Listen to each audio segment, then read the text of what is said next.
आज हमारे साथ हिलसा के पूर्व विधायक रामचरित्र प्रसाद सिंह हैं, जो कि हिलसा में लगातार 3 बार विधायक रह चुके हैं।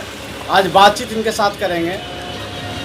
सबसे पहले कि महंगाई जो लगातार बढ़ते जा रहा है, उस पर क्या कहेंगे सर? वर्तमान राजनीतिक व्यवस्था में महंगाई का मूल कारण है कि जब पेट्रोलियम पदार्थ महंगा होता है तो उससे जुड़े हुए जितने भी हम उपभोक्ताओं की जो उपभोग की वस्तुएं होती हैं वो सब अपने आप महंगा होना शुरू।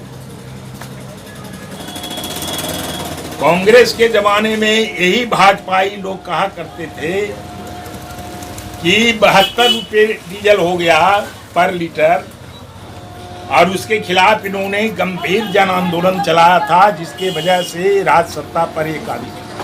महंगाई का मूल कारण यह है कि भारत सरकार एक्साइज ड्यूटी बड़े पैमाने पर कमा रही है, जबकि कांग्रेस हुकूमत में 12 से 13% ही एक्साइज ड्यूटी लिया जाता था। आज वो 31 से 32% हो गया। तो महंगाई तो होना ही होना है। सरकार महंगाई रोकने के लिए जो है कोई रुचि तो अख्तियार कर नहीं रही है। ये तो कमाई कर रही है और आम जनता पर इसका सीधे बोझ बढ़ रहा है। आज इतना बोझ बढ़ गया है कि आम जनता त्राहिमाम कर रही है। चाहे वो सफ़र करने का मामला हो, चाहे कोई वस्तु को क्रय करने का मामला हो, ये सारे मामलात में आम जनता सीधे पिस रही है और सरकार जो है मस्ती कर रही है। सर, वो आम जनता से कुछ लेना देना नहीं है। ये जुमलेबाजी की सरकार है। या बिहार की जो शिक्षा व्यवस्था है वो कैसा है? बिहार की शिक्षा व्यवस्था तो बिल्कुल टोटल चौपट है।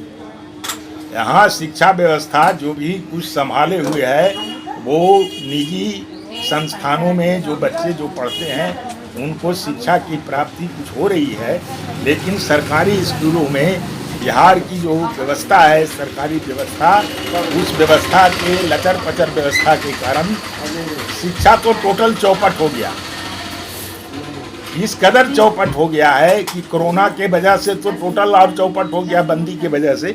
लेकिन इसके बावजूद भी पहले भी बिहार की खास करके हम आपको कहना चाहते हैं कि यहाँ पर पढ़ाने वाले शिक्षकों में मेरिट नहीं है, और जो शिक्षा मंत्री है उसमें भी मेरिट नहीं है।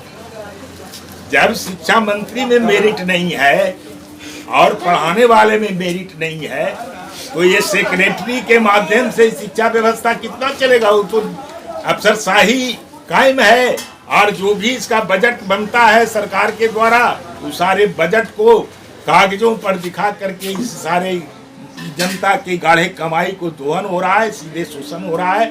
और जो अस्पतालों का हालत अभी है उसमें क्या कहेंगे? जो अस्पतालों का हालत है, अस्पतालों का हालत तो अस्पतालों की हालत तो सरकार कहती है कि हम 29 दवाएं सरकार में गरीबों के इलाज के लिए देते हैं, और अस्पताल में जब गरीब जनता अपने इलाज के लिए जाती है तो उसको 1 रुपया 2 रुपया वाला गोली थमा दिया जाता है, और उस अस्पताल कहता है कि यही दवा है, हमारे पास और कोई दवा नहीं है। गंभीर बीमारियों के लिए इसके पास अस्पताल में कोई दवाई नहीं है। 10 साल पहले हिलसा जो विकास कर रहा था, अब क्या वर्तमान में स्थिति है उसका? 10 साल पहले हिलसा का जो विकास हुआ तीव्र गति से हुआ। उस समय जो स्थिति थी हिलसा का आरी अलंग भी नहीं था। हर गांव में रोड से कनेक्टिविटी उसकी मिली, हर गांव में स्कूलों का निर्माण करा दिया गया, जहाँ तहाँ अस्पताल का भी निर्माण हुआ। तो ये स्थिति रही थी। एक समय था 2000 से लेकर के 2010-11 तक जो हिलसा का विकास हुआ है, चाहे वो पानी पीने के सवाल पर हो, चाहे रोड के सवाल पर हो, चाहे नदी नाले के निर्माण का सवाल हो, इन सारे सवालात पर जो है बड़े पैमाने पर कार्य हुआ था। उसका आज तो मरम्मती कार्य भी संभव नहीं हो रहा है।